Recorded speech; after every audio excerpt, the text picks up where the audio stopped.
Lilian Carter was a 32-year-old single mom living in the quiet city of Ashford, population barely 40,000.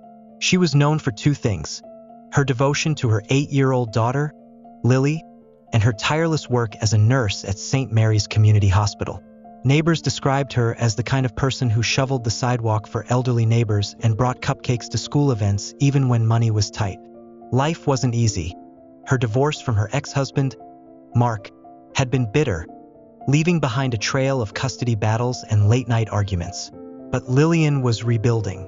She had just moved into a small but cozy townhouse and was finally talking about a brighter future. On a cold November morning in 2019, Lily's grandmother arrived to pick her up for school, only to find the front door ajar.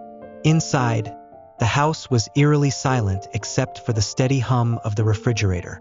Lilian was found upstairs in her bedroom, lifeless, lying across her bed with signs of strangulation. There were no signs of forced entry, but the scene told investigators something chilling. Lilian had known her killer. The entire town of Ashford shook with fear, because if someone like Lilian could be murdered in her own home, no one felt safe. Detectives immediately looked at the obvious suspect, Mark Carter, her ex-husband. He had motive.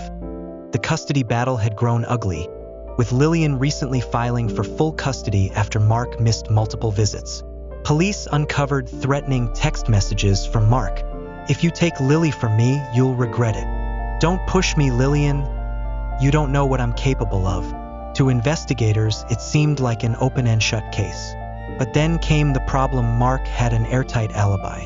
The night of Lilian's death, he was 200 miles away at a work training session. Security camera footage and hotel check-ins backed it up. For the first time, the investigation hit a wall. Weeks dragged on with no arrests, and the community grew restless. Then, a shocking discovery shifted everything. Detectives pulled phone records from Lilian's cell. Buried among texts from friends and co-workers was a frequent contact she hadn't told many people about: Daniel Brooks, her neighbor. Daniel was a married father of 2, living just 2 doors down.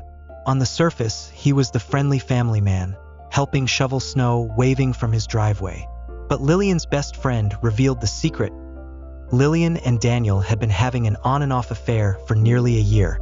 When detectives interviewed Daniel, his calm, polite demeanor cracked. He admitted to the affair but insisted it had ended weeks before her death. He said he was home with his wife the night Lilian was killed. But here's where everything unraveled. Daniel's wife told a very different story.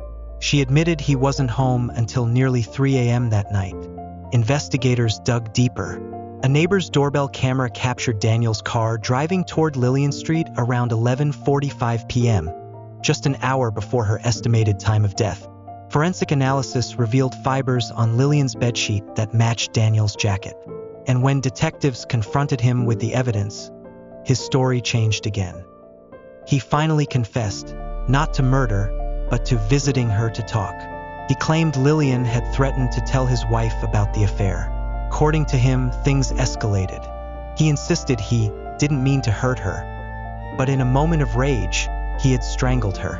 Daniel Brooks was arrested and charged with second-degree murder.